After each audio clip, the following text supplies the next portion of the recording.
आज की बड़ी खबरों में जानेंगे, हमास बंधकों की रिहाई का समझौता हुआ मंजूर, अमेरिका ने तैनात किए 200 सैनिक। डोनाल्ड ट्रंप ने खुद को नोबेल शांति पुरस्कार का हकदार बताते हुए क्या कुछ कहा। भारत पहुंचे अफगान विदेश मंत्री मुत्तकी, झंडे को लेकर खड़ी हुई कूटनीतिक चुनौती। पीके की पहली सूची ने कैसे एनडीए महागठबंधन को उलझाया। मुंबई इंटरनेशनल एयरपोर्ट में क्या है खास। अमेरिका ने किया साफ इनकार, पाकिस्तान को नहीं मिलेंगी कोई भी मिसाइलें। ऐसी ही तमाम खबरों पर करेंगे विस्तार से चर्चा। नमस्कार, स्वागत है आपका सूत्रा नेटवर्क में। इजराइल की कैबिनेट ने हमास के कब्जे से बंधकों की रिहाई समझौते की रूपरेखा मंजूर कर दी है। इसके तहत अमेरिका लगभग 200 सैनिक गाजा में तैनात करेगा, जो युद्ध विराम और बंधकों की रिहाई की निगरानी करेंगे। इससे पहले गुरुवार रात गाजा सिटी में इजरायली हवाई हमले में सबरा इलाके की बहुमंजिला इमारत ढह गई, जिसमें लगभग 40 लोग मलबे में दब गए। इजरायली सेना ने हमला हमास आतंकियों को निशाना बनाकर किया, जबकि गाजा नागरिक सुरक्षा एजेंसी ने 4 शव बरामद होने की पुष्टि की। अल शिफा अस्पताल के निदेशक ने बताया कि बुधवार शाम से अब तक 30 फिलिस्तीनी मारे गए हैं। हमले के कुछ घंटे पहले अमेरिकी राष्ट्रपति डोनाल्ड ट्रंप ने सीज फायर और बंधकों की रिहाई की घोषणा की। ट्रंप ने इसे अपने 20 सूत्रीय गाजा शांति योजना का पहला चरण बताया, जिसमें हमास बंधकों को रिहा करेगा और इजराइल अपनी सेना को सहमत सीमा तक पीछे हटाएगा।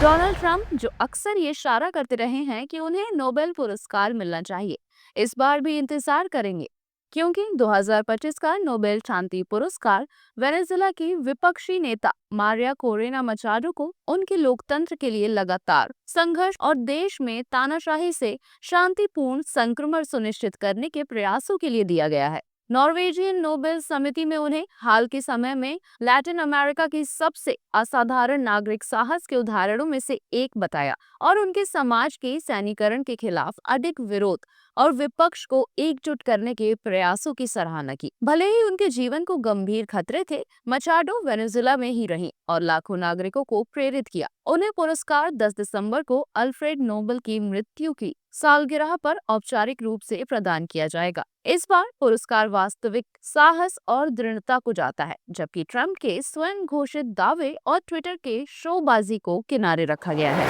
अफगानिस्तान के कार्यवाहक विदेश मंत्री आमिर खान मुत्तकी गुरुवार यानी 9 अक्टूबर को दिल्ली पहुंचे। उनका भारत दौरा लगभग एक हफ्ते का है और इसके दौरान वे विदेश मंत्री एस जयशंकर और राष्ट्रीय सुरक्षा सलाहकार अजीत डोभाल से मुलाकात कर सकते हैं। ये यात्रा क्षेत्रीय कूटनीति और भारत अफगान संबंधों के लिए महत्वपूर्ण मानी जा रही है। हालांकि अधिकारियों के सामने एक नई कूटनीतिक चुनौती खड़ी हो गई है। फोटो सेशन और बैठक में अफगानिस्तान का झंडा भारत तालिबान शासन को मान्यता नहीं देता, इसलिए तालिबान का झंडा फहराने की अनुमति नहीं है, जबकि प्रोटोकॉल के अनुसार मेहमान देश का झंडा भारतीय ध्वज के साथ रखा जाना चाहिए। फिलहाल नई दिल्ली स्थित अफगान दूतावास पर पूर्व इस्लामी गणराज्य का झंडा फहरा हुआ है।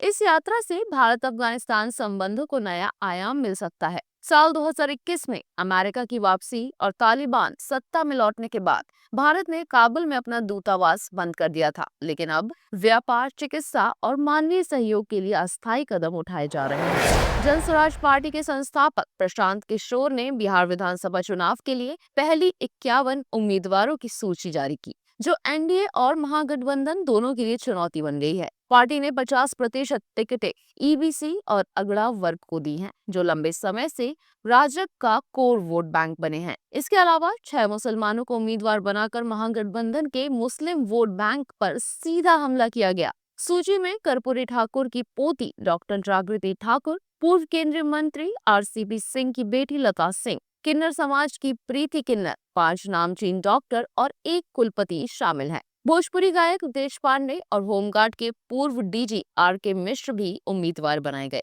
विशेष रूप से सीमांचल और मिथिलांचल की मुस्लिम प्रभाव वाली सीटों पर उम्मीदवार उतारकर एआईएमआईएम और महागठबंधन को चुनौती दी गई है। इस सूची से साफ संदेश मिला है कि जन Swaraj party core vote bank पर सेंध लगाने और चुनावी समीकरण बदलने के लिए पूरी रणनीति तैयार कर रही है। भारत के 100 सबसे अमीर व्यक्तियों की कुल संपत्ति इस साल 9% घटकर $1 लाख करोड़ रह गई है, जो पिछले वर्षों में हुई सबसे बड़ी गिरावटों में से एक है। मुख्य कारण है कमजोर रुपए और सेंसेक्स में 3% की गिरावट, साथ ही वैश्विक बाजार में अस्थिरता और निवेशकों की सुस्त धारणा। रिलायंस इंडस्ट्रीज के प्रमुख मुकेश अंबानी इस सूची में शीर्ष पर हैं, लेकिन उनकी संपत्ति 12% घटी। दूसरे स्थान पर गौतम अडानी है, जिनकी संपत्ति 92 अरब डॉलर बनी हुई है। अडानी की संपत्ति सेबी द्वारा हिंडनबर्ग के आरोपों को खारिज किए जाने के बाद स्थिर रही। ओपी जिंदल समूह की चेयरपर्सन सावित्री जिंदल की संपत्ति 3.5 अरब डॉलर घट गई, जबकि भारतीय एयरटेल के सुनील मित्तल की संपत्ति 3.5 अरब डॉलर बढ़कर उन्हें चौथे स्थान पर ला पहुंची है। एचसीएल के संस्थापक शिव नाडर की संपत्ति भी घट गई। विश्लेषकों के अनुसार ये गिरावट संकेत देती है कि वित्तीय चुनौतियों ने भारत के सबसे बड़े व्यवसायिक घरानों को भी प्रभावित किया है। प्रधानमंत्री नरेंद्र मोदी ने 8 अक्टूबर 2025 को मुंबई अंतर्राष्ट्रीय हवाई अड्डा के पहले फेज का उद्घाटन किया।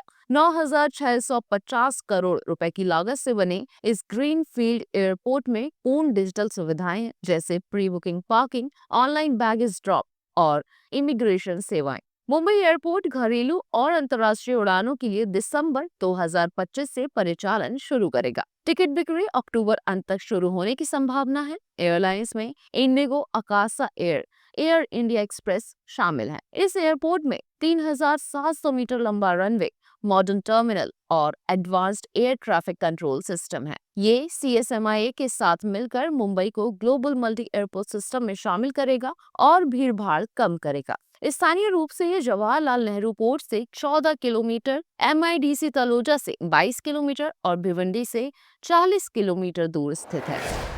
अमेरिका ने पाकिस्तान को नई AMRAAM मिसाइलें देने की खबरों को सिरे से खारिज कर दिया है। यूएस वॉर डिपार्टमेंट ने साफ कहा कि हालिया कॉन्ट्रैक्ट संशोधन का मिसाइल सप्लाई से कोई भी लेना देना नहीं है। ये सिर्फ फॉरेन मिलिट्री सेल्स प्रोग्राम के तहत सस्टेनमेंट और स्पेयर पार्ट से जुड़ा अपडेट है, यानी रखरखाव और पुर्जों की आपूर्ति, नई मिसाइल नहीं। हाल ही में कुछ मीडिया रिपोर्ट में दावा किया गया था कि अमेरिका पाकिस्तान को नई advanced medium range air to air missiles भेजने वाला है, जिससे उसके S-16 बेड़े को अपग्रेड किया जाएगा। लेकिन अमेरिकी विभाग ने इन रिपोर्टों को पूरी तरह गलत बताया। इस समझौते में कई देश शामिल हैं, Britain, Germany, Australia, Japan, Israel समेत पाकिस्तान भी, जिन्हें सामान्य सैन्य रखरखाव सामग्री दी जाएगी। विभाग ने कहा कि पाकिस्तान को मिलने वाली आपूर्ति सिर्फ मरम्मत और ऑपरेशनल सपोर्ट तक सीमित है, किसी तरह के हथियार अपग्रेड से नहीं। साफ है, पाकिस्तान को उम्मीद थी कि उसे मिसाइलें मिलेंगी, लेकिन अमेरिका ने ये सपना यथार्थ में बदलने से पहले ही तोड़ दिया।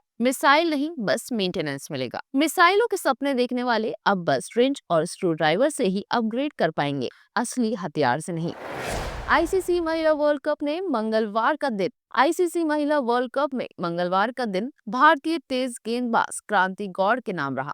22 साल की इस युवा खिलाड़ी ने विशाखापट्टनम में भारत और दक्षिण अफ्रीका के मुकाबले में ऐसा एक हाथ से कैच लिया कि सभी हैरान रह गए। मैच के दूसरे ओवर में दक्षिण अफ्रीका की सलामी बल्लेबाज टेस्मिन ब्रिट्स ने तेज गेंद को बॉलर की तरफ खेला, लेकिन क्रांति ने फॉलो थ्रू में बाईं ओर उड़ते हुए गेंद पकड़ ली। कैच देखकर ब्रिट्स और दर्शक दोनों स्तब्ध रह गए। कमेंट्री बॉक्स में से मजाकिया अंदाज में हैंड ऑफ गॉड कहा गया, जो सोशल मीडिया पर तेजी से ट्रेंड कर रहा है। हालांकि भारत को ये मैच हारना पड़ा। दक्षिण अफ्रीका ने नेदन डी क्लर्क और क्लोड ट्रॉन की साझेदारी के दम पर 252 रन का लक्ष्य हासिल किया। भारत की ऋचा घोष ने 94 रनों की तूफानी पारी खेली, लेकिन टीम को जीत नहीं दिला सकी। क्रांति का ये कैच अब तक के कैच ऑफ द टूर्नामेंट के तौर पर चर्चा में है और फैंस इसे बार बार देख रहे हैं।